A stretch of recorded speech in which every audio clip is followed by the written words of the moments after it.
I'm Sam, And this is Gabe. and this is Coaster Wars.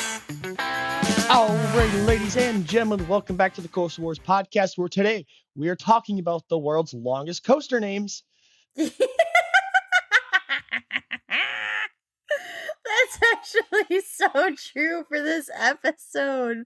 No, what that category actually is for today is coasters with a beyond vertical drop.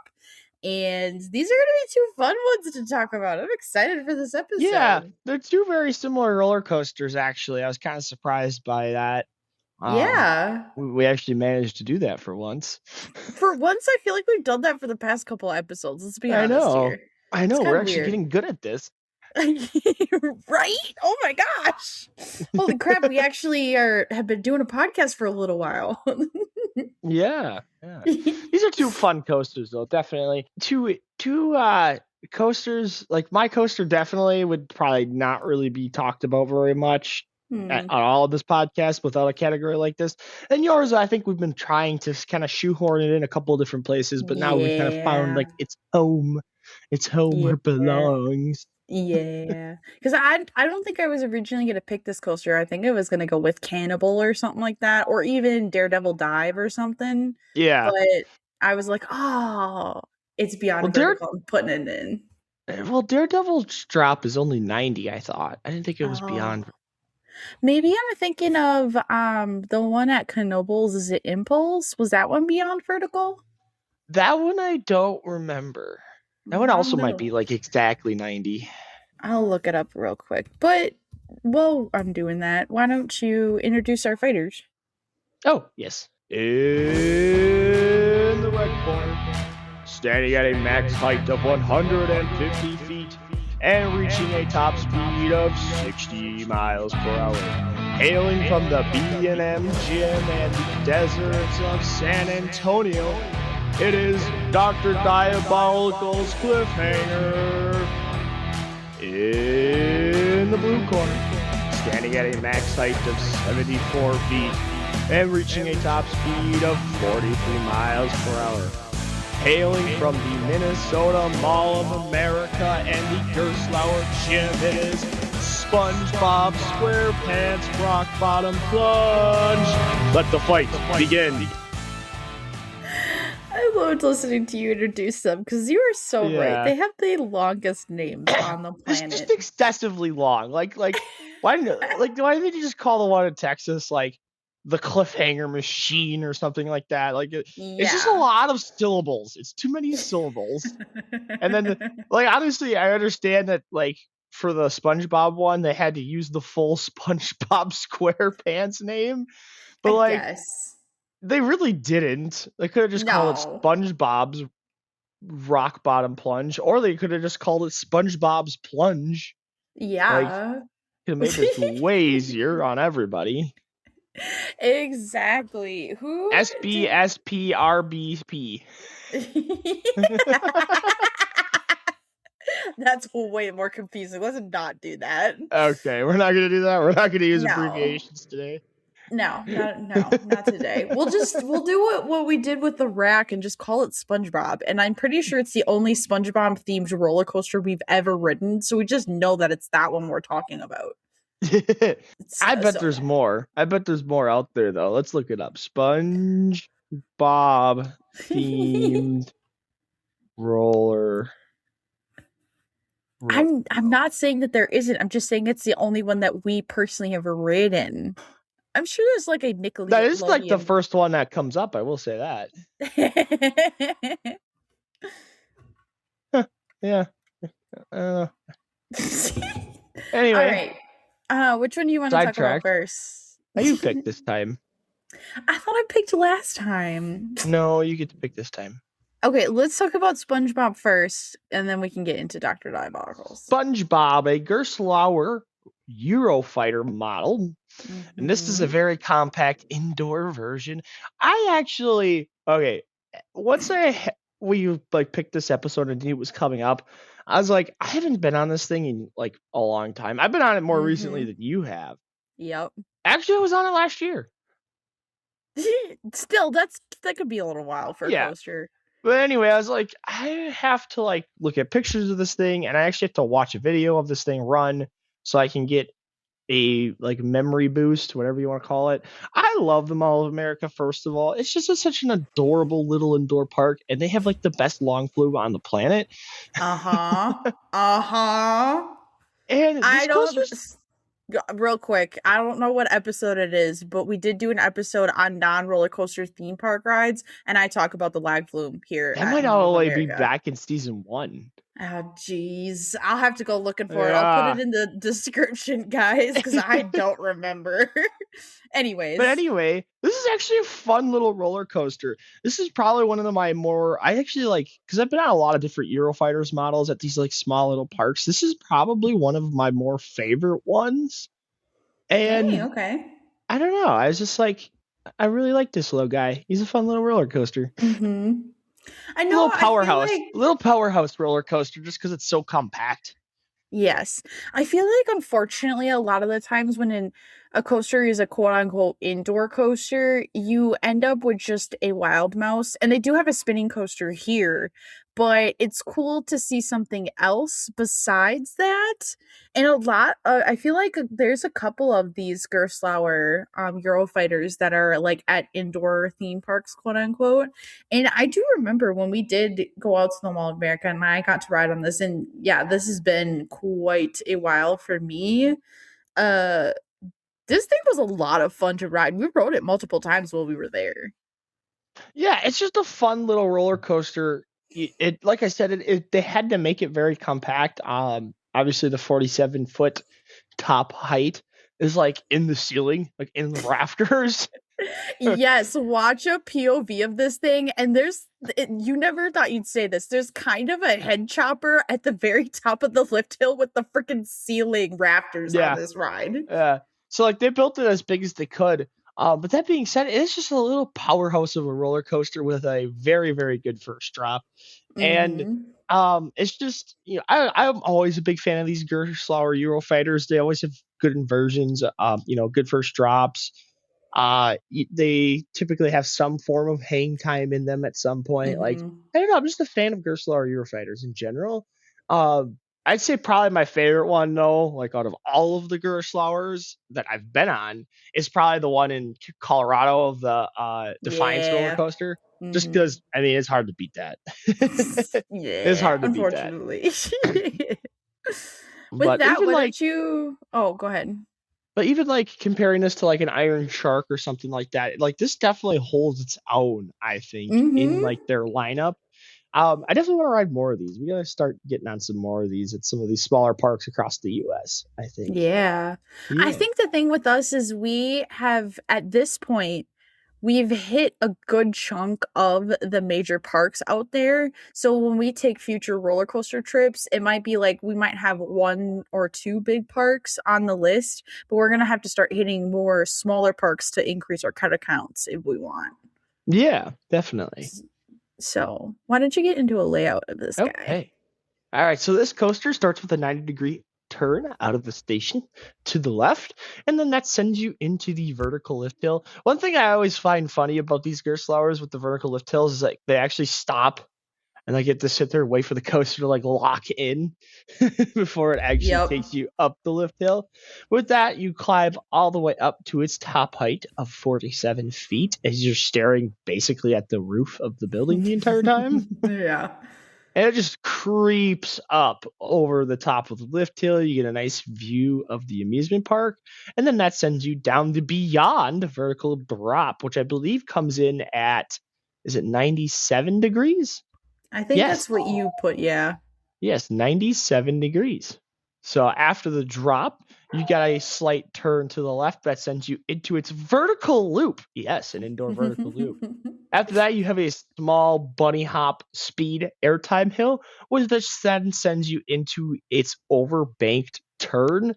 And it is so close to being like an inversion. It's not even funny. Like it's Yeah. actually more of a cutback almost versus like an overbank, but Mhm. it doesn't describe it as that. So I'm just gonna call it an over. Okay.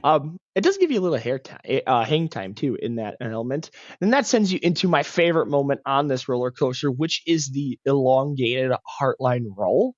And man, does this thing just hang you upside down for like I know this roller coaster like total is probably what like 30 seconds total of runtime, but this Mm-hmm. feels like it's half of that. Where you're just hanging upside down. It's a great heartline roll. It's so much fun. That sends you into a banked left-hand turn, which sends you into a mid-course. Yes, there's a Woo! mid-course brake run on this roller coaster. Damn. After that, you dive down and twist to the right, which then sends you into another kind of overbank S turn. This one's significantly smaller than the first one, but still a nice little dose of hang time.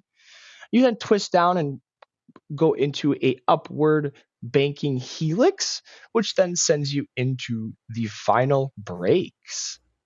It's kind of like it does Yeah. like 2 laps. Basically Yeah. does 2 laps.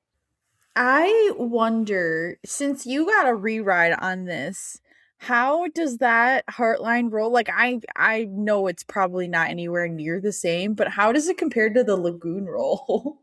Well, so the thing is like the Lagoon roll is like 2 rolls. It's like 2 inversions, Okay. technically Okay. speaking. Where this Uh-huh. one's 1. Okay. But it's a very similar effect. The difference is that with the Heartline roll on SpongeBob, it feels very much more like how do I explain it? I don't know. It has like more change in elevation. I think it actually goes slower because it feels actually the best thing I could compare it to is the Heartline roll on Copperhead Strike. Mm-hmm. Like where you exit the station, like in the front row, where you're just like literally crawling through the element. It's very Uh-huh. similar to that because you're gaining elevation as you're going through the roll. Where like the one on the goon roll, you kind of like pick up speed a little bit as you go through it. This one you actually Yes. like lose speed going through it. You Okay. get what I'm saying? Interesting. Like Yes. like that's the difference. It's just it really hangs you out there. It's like to the point where you almost feel like you're gonna roll backwards and not make it through the element and valley out. Like it is just a Damn. like I don't want to say confusing element, Mm. but like it's not like I said, most of these like really slow inversions you pick up speed when you go through them. Yep. And with this one, you actually enter it with a speed and you lose speed. It cuts speed off the train as it's traveling through that. And that's where it gives you that feeling of like, oh no, are we even going to make it through? Like, obviously, you do every time, and it's not a coaster that valleys very often at all, as far as I know. But like, Mm-hmm. it's just such a cool take on like a slow rolling inversion like that. I love that Heartline roll so much. It's definitely my favorite moment on this roller coaster, even over the first drop. It's just this thing. It's such a fun little guy. It really is. Yeah. Now, since that is technically the category of this episode, let's talk about that drop. And I do think that most coasters that are beyond vertical have decent first drops, but for the size and setting of this coaster, it is a very good first It drop. is. It has a kick to it. So like, a lot of times these Eurofighters they end up like kind of crawling over the top. Like it's basically a top hat, but with a lift Mm-hmm. hill with a lift chain.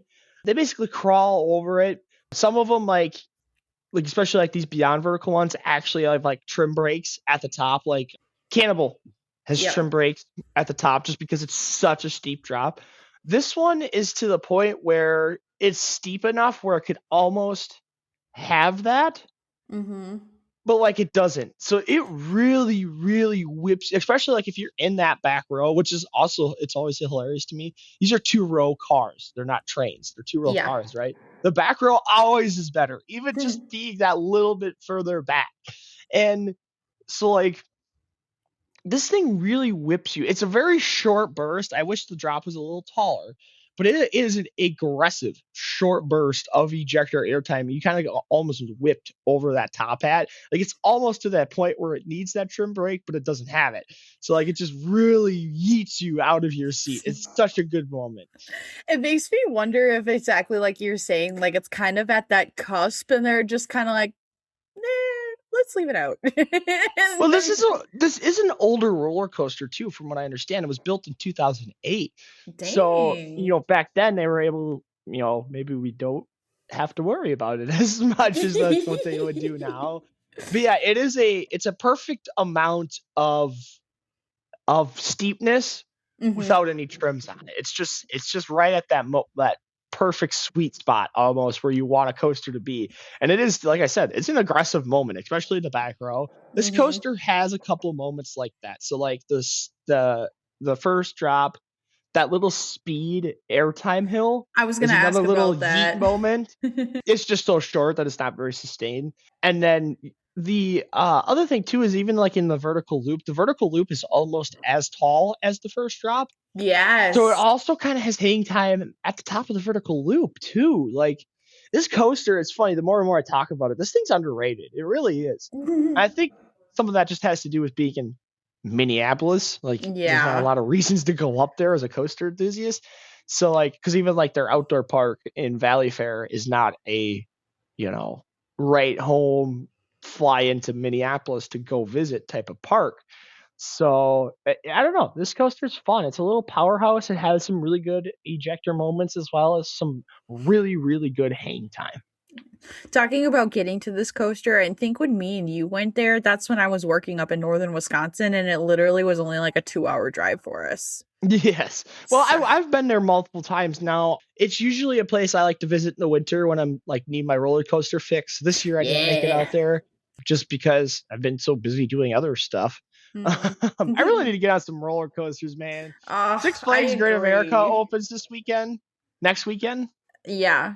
I'm I might end up going at some point. I'm kind of mad about it because I am back here in Wisconsin this weekend and I was like, "Oh, maybe I can go for my birthday." But no, it's open the next weekend and I got to go back out to Pennsylvania. So, I did half think about just burning a point on Friday and saying, screw it, I'll go into Great America. But I think they don't technically open till Saturday. Let me look real quick. So probably I don't know. not. We'll see. There's a 50% chance I might be playing hooky at work to go ride roller coasters because, man, it has been way too long. Gabe, we're the only people that would call in to go to a roller coaster park. Well, the other thing too is like, well, I've never been to opening day. Like I've Oh, never done yeah. that. Something like that would be Mm-hmm. kind of cool to say. Like I was at Great America for their first day. Like Mm-hmm. I don't know. We'll see. We'll see what happens. The world will never know. Okay. With that, do we want to switch gears? We'll get to my coaster. Yes, So, Doctor Diabolical's cliffhanger. yes. We switch between calling this either Dr. Diabolicals or just a cliffhanger for short, but this is a 2022 B&M dive coaster at Six Flags Fiesta, Texas. It stands at a height of 150 feet. My goodness. A speed of 60 miles per hour. And then I, for some odd reason, did not write down the vertical angle of this guy, but I believe it's 95 It degrees. is 95. I have it up on RCDB right now. Beautiful. Thank you. So, and this guy features two inversions. So, is this considered a mini dive, Gabe? This is technically considered a mini dive coaster, or their narrow model is what they're calling it now. So this is the only. So basically, it's under 200 feet, which is typically what they consider the kind of like line between their mini dive coaster and their full size, as Okay. well as it's only 7 across. So like the biggest dive coasters like Griffin are actually 10 across. But Oh, now okay. now they've been kind of doing like the 8 across as the bigger ones, where this one will only be 7 across. So the train's a little narrower, the track's a little smaller, and it's under the 200-foot mark. Okay. So, what's cool about this guy is heard me and Gabe talk about with the mini dives, some of them like we talk about Iron Menace and how that guy had an actual like shake or rattle to Yes. that guy to the point where it was slightly uncomfortable to ride that roller coaster. This one I don't think was like baby smooth either, but it was a lot of fun to ride. And I forget what we said this one had because it didn't have the shake like Iron Menace It did. has a couple potholes. So coming out of the zero G roll, there's definitely a notable speed bump like in that element. It just has a couple other moments where you can feel some speed bumps in the track and stuff, but it's very minimal to the point like it's only certain moments. Like Mm-hmm. Iron Menace, the entire layout was rough, Mm-hmm. shake, rattled, speed bumps, all of it. Where this just kind of has a couple of moments where you're like, "Ooh, that's a little bumpy for a B&M." Like, and it's Yeah. I think the problem is that we're so used to butter smooth B&M hypers and B&M inverts because those coasters are so intense that if you had a pothole like halfway through a vertical loop on a B&M invert, you're getting like Oh. ripped off the track. Like it's just not going to be a great moment. There were these No. these dive coasters, especially the mini dive coasters, are definitely traditionally a lot more graceful Yeah. and a little bit less intense, so like they can have some moments where you're gonna feel the roughness of the track. I mean, it's still disappointing though, because like when you want to ride a B&M, you're expecting a butter smooth, world class, top of the line experience, and now they've kind of stepped back. I think the other thing too is they wanted to make these more affordable for smaller parks. Ah, okay. I think that has something to do with it. So maybe their ride quality kind of degraded a little bit because of that. That being said, though, like Fiesta Texas is not a small park. You No. know what I mean? So Mm-hmm. like I don't know. It's kind of an intriguing thing with these newer B&Ms. It's all of them though. Like it's not just because we rode Raptera Yep. at the Wayne Coaster, the new one at King's Dominion, and even that one wasn't really a rattle. It was just more of like a bounce. Like it was just Yep. very bouncy. All of the B&Ms, the new ones now, we're saying have this sort of roughness to it, but they all kind of have their own flavor to it. And I feel like the more that we talk about all of them, and now you've gotten to ride the rack, it's the only one that seems to have it be detrimental to its ride experience is the Iron Menace. With Raptera, we just didn't like the ride experience in general. We didn't think it was that intense, but that had nothing to do with the rough thing with it. No, I do. I will say this: it does give the coasters more of a unique feel. It does give them a little Yes. bit more personality. I'll give B&M that. But Yes. like I said, when you step into the B&M world, you're expecting like the Yes. B&M is the standard. We'll Yeah. say that they are the standard. They don't exceed expectations. They don't usually undercut expectations, but they are the standard. You expect the best because Mhm. B&M is the best at providing GP roller coasters, and the GP loves smooth roller coasters. Like, Mhm. and that's just how it is. So when you get on one and it's not butter smooth, you're like, wait a minute, what's going on here? Yeah. The one thing I will say about Cliffhangers, I feel like it's the best of like the new B&Ms in Okay. terms of this roughness, because even the rack, I would say, has a little bit more of a shake or a bounce than this Okay. one does. Okay. But the rack doesn't really have the potholing. That being said, though, I mean the rack's only a year old, so that could Mhm. develop later in time. But Yeah, as that's of the right other now, thing. Is we say these are new, but like Dr. Diabolical's Hero is built in 2022, so at this it's point the it's original mini dive, oh, okay. I So yeah, believe. the oldest of them. Yes. So I yeah, because Iron Menace is relatively new, and obviously the rack was built in 2025, and I don't know what other mini dives there are in the US at least. Those are the three that come to mind. I'd have to go. And look, okay. Is there Don't 9 total? Let's see. So there's one in San Diego called okay. Emperor, Iron Menace. The rest are all overseas. It looks like Oh, okay.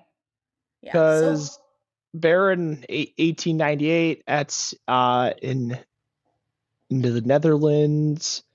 Then you have the one in Happy Valley, China. Then you have Heidi Park, which is in Germany. You've one at Gardaland in Italy, and one at Leisberg in Sweden. So yeah, those are the four that are in the U.S. We've been on 3 of the 4. oh, that's cool. Yeah. So Anyways, besides the fact that this guy has a beyond vertical drop, I wanted to bring this one specifically because I am your theming queen, Yes. everybody. And this is the one of the most highly themed cue lines to ever exist on a roller coaster. Okay. This guy was Gabe specifically didn't tell me much about the key line for this guy because he knew I was going to love it instantly. Because not only is it like major theming, it's all steampunk themed, and I freaking love steampunked. But basically, what this is Dr. Diabolical is an evil scientist, and she's created the cliffhanger so that she can harvest your adrenaline and fear. And she needs it for her evil minions so she can take over the world.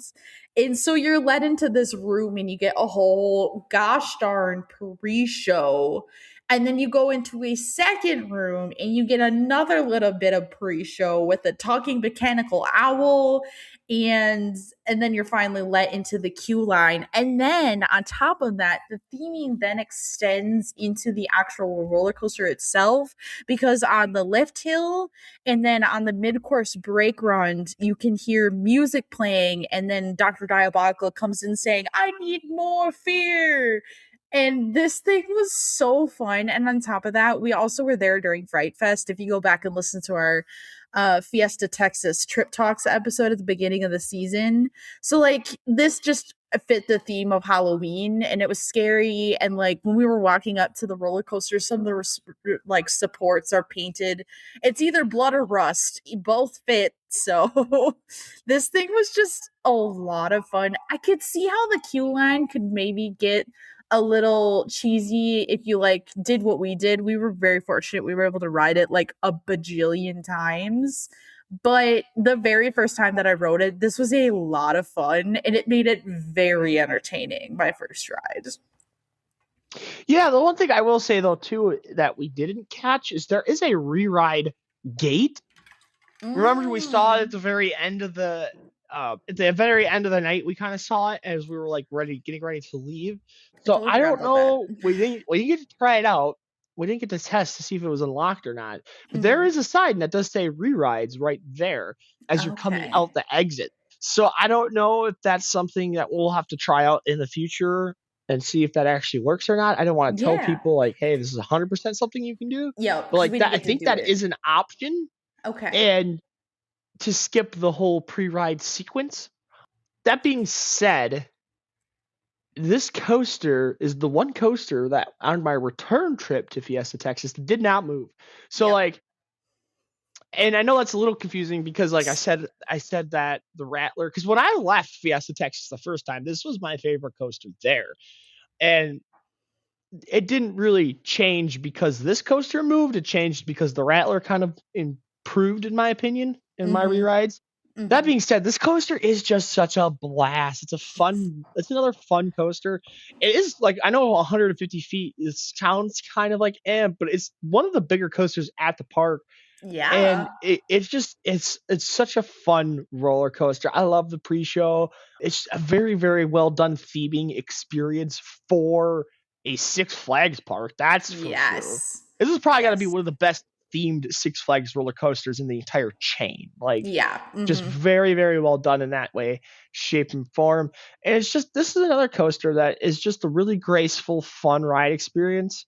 Um, you know, I don't know, I really like this guy. I will say this, I preferred the rack over this coaster. Okay. I will say that, like if we're starting to compare it a little bit, but Yeah. it's not that far behind. It is a very, Mhm. very fun coaster. Okay, let me get into a quick layout real quick. So, a slight left out of the station brings you right into that lift hill, which leads into an elevated turnaround. You get a great view up here of both Iron Rattler and Roadrunner Express. And I point that out because this gives you a really good visual of how both of those rides go up on the quarry wall. So, if you're interested in Yes. seeing that, like, go over and ride this ride. And then you have that titular hanging stop at the edge of the drop. And this is where I was talking about you have music playing and Dr. Diabolical comes on the speaker telling you she needs your fear for her minions. And you are then it's all timed together, which is really nice. And you're dropped down at 150 feet straight into that Immelman loop, which leads into the 0G roll, which I remember being very good. Yes. Yes. So, and exiting that roll, you then transition into a banked right turn that then pops you up into that mid-course brake run. You get slowed down. Like, I wouldn't say it stops you, but you get slowed down pretty good here, and you get more audio with the doctor saying, like I said before, said she needs more fear, and it sends you into the second half of this roller coaster, which is a banked left turn about 270 degrees. It's not a full 360 helix that ascends and descends before a standard airtime hill that sends you into that 360-degree left-hand helix that is very low to the ground, so it gives you some great forces, and that pops you up into those final breaks. So it's not a super long layout, but the thing with these guys, with the dive coasters in general, is the drop is usually really, really good, and this one is beyond vertical, which makes it amazing. I think it would be my favorite part of this ride, but the Immelman is always good, and then the drop off the mid course is usually it gives you a little bit more ejector than it does floater, like the drop does. Yeah, absolutely. I think my biggest complaint about these dive coasters is those second dive drops, like the half size ones. I Mm-hmm. wish they would just not break the coaster at all. I think that would make those drops so much like insane, like Oh moments. yeah. That being said, they're always very, very good floater airtime. I definitely wouldn't call this an ejector airtime Okay. drop. I mean, because they don't really they pause you facing towards the ground, so you do lose a little bit of that pop at the I top of the suppose, drop, yeah. but like you get that sustained floater all the way down through the element. And it's just a very good, very fun moment for these roller coasters. I still think the one on Dr. Diabolical's Cliffhanger was slightly disappointing in my opinion, especially for being beyond vertical. Mm-hmm. I think that's my biggest knock for Dr. Diabolical's Cliffhanger is for a dive coaster. I feel like it is one of the weaker first drops, in my opinion. I mean, obviously, you could disagree with me or whatever, but I just wish it had a little more something to it. You know what I mean? That Mm-hmm. second drop, though, is very good on this ride. I, Yes. I would say that's No. probably my favorite moment is the 0G roll and then that second dive drop. Because I feel I like this one think does have a little more of a kick on the second one. yeah. It does have more of a little kick. I just remember loving the first drop so much on this guy, but from riding see, the thing is I haven't ridden the rack yet, so I don't have that to compare it to. Even the rack, its first drop is slightly disappointing, I think. For a Okay. dive coaster, I think I Mm-hmm. really do when it comes to the dive coasters, I prefer the 200 footers. Like Yes. like the drop Yeah. on Valraven, Griffin's first drop, insane. And that one's I not even beyond freaking vertical. I freaking love Griffin so much. I'm gonna have to come up Yeah. with that episode so I can talk about that guy. But So yeah, like so even I think Sharika, the original dive coaster the first one in the US, uh-huh. that one's not beyond vertical, and that first drop is so good. Like I don't know, it's just these mini dive coasters. I think some of it has to do with the train size too. So Yep. like Griffin has the full size 10 wide train. Like that thing is Yeah. huge, right? So it Humongous. does have a little bit more gravitational pull than the smaller Yep. trains. Mhm. I think maybe that's my problem is that it just doesn't quite have that like Griffin has a kick. Like that has a little bit of an ejector to it. You know what I mean? Where Mhm. these mini dive coasters, they don't. I don't Yep. know. I think my thing is that I just love this so much more than Iron Menace. That's why I love this Yeah, thing. And definitely. then Iron Menace is the worst example yeah. of the three that we've been on. That is for sure. Unfortunately. Yeah. So the other thing, like before we get to the end of the episode here, is this is like a weird note that pops into my head. Because we went on a Friday night during Fright Fest, they actually had some of their shows going, and there was at one point Oh where they had yeah. a music show, and we literally got to ride this entire roller coaster listening to Thunderstrucks. That was Yeah, freaking that was pretty awesome. good. I will say that was pretty good. Yeah. So with that, Gabe, who do you think wins this episode? Ooh, I'll let you go first, actually. I'll let you decide. I'm gonna go with Dr. Diabolical on Are this you? one. Yeah, I really love this coaster and I love the theming. I love the whole experience. And I think from just like a technical coaster standpoint, I would take Dr. Diabolical's over SpongeBob, but it's close, It okay? is. It's closer than I expected it to be. I'm going to be honest with you. Yeah, actually. I might actually flip the script here. I don't know. Oh. Oh man. Here's the thing, right? Mm-hmm. I do prefer more intense layouts. I do Yep. prefer whippier layouts, Mm-hmm. but picking the tiny first drop of SpongeBob just feels wrong. Well, okay, here's the thing though. I feel like the drop on SpongeBob is better.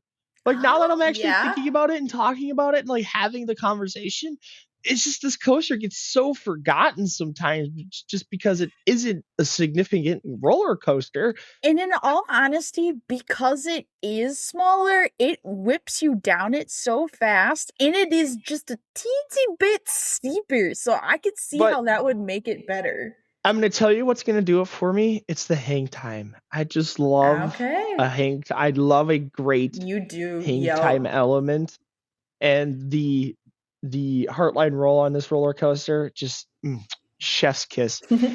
I don't know. I can't pick one. I don't know. I love both these coasters. It turns out I didn't even know I loved the first one apparently, but here we are. I'm gonna say it's a tie. I can't pick one. They're so similar but so different. Like Dang. I think if I had to pick one, it would end up being SpongeBob just because of the heartline roll. It's just such. Okay. I love my hang time moments, and that's such a good Mm-hmm. hang time moment. Underrated hang time. We should do a hang time moments episode and just talk about all the different hang time moments. That would be freaking cool because there's so many of them. Because we could talk about freaking Copperhead Strike. We could talk about obviously Cannibal. We could talk about goodness gracious I was gonna say Schwarzkopf, but they don't really get hang time. They're just super G-forcey. The one that comes to mind is Outlaw Run. Well, because I haven't ridden that one. Oh, that's right. Anyways, we could also talk about both of the JoJo roles. So we could talk about Hydra with that too. Oh yeah, we could talk about Steel Hog again. Yeah. Actually, facts. Yeah. So I feel like what Impulse at Knobles, did that have any hang time on it? Or is that thing not really? No, that one was more just really intense. Okay. Yeah, this is a very intense Anyways. G-force roller coaster. Yeah. Well, so I unfortunately, guys, we're coming to the end of our season here. Yeah. We only have one more battles episode coming up, and that is going to be coasters that only have one moment, which is nuts. Honestly, these coasters, I almost want to put in there coasters that only have one moment / jankiness. We're going from some really awesome world class steel roller coasters to two roller coasters that probably still shouldn't be operating. Like, let's be honest here. What's great too is because our last janky but fun episode, I think we picked two steel coasters for that, Yes, didn't they we? were. Yeah. They So these were. are our janky but fun Woody coasters. Should I change the name to it? You can if you want to, Janky, yeah. Janky but fun Woody Woody's. Yeah. edition. So that's going to be a fun little episode. Please tune in for that. But after that, we're going to have our season finale. And this is a long time coming. Yes. It only took us 2 years. Literally, yeah, that's so bad, but I promise we're gonna get it done this year, guys.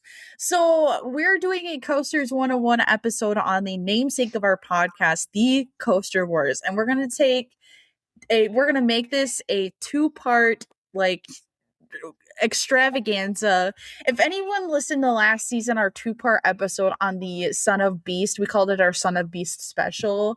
If you liked that episode, I think it was some of our best podcasting. I think Gabe agrees with me on that. This is going to be another kind of episode like that. We're going to do a deep dive into the companies, the coasters, and the different records that were being broken, and I think it's gonna be some of our best work so far. Well, that was kind of the cool thing about those Son of Beast episodes. I almost just said Mr. Beast. Wow. Okay. Because we did kind of touch on the wooden side of the coaster wars in the race to be the biggest and tallest and fastest. But we definitely did not scratch the surface at all on the steel coaster side of things, which is really the main coaster wars topic. Like, it is mostly about steel coasters.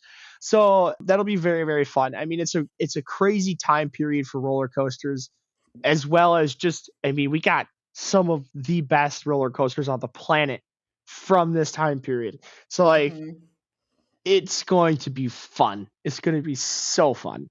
Yes. We also have the cult leader of I almost said Maverick, Magnum XL with us. So he'll be able to really kind of go in crazy on that ride. Because now that I think about it, I think besides our very first 15 episodes, I don't know that we've done a battles on Magnum. No, I think because we've talked about Cedar Point here and there, and obviously it's been name dropped probably 100 times on our podcast already at this point.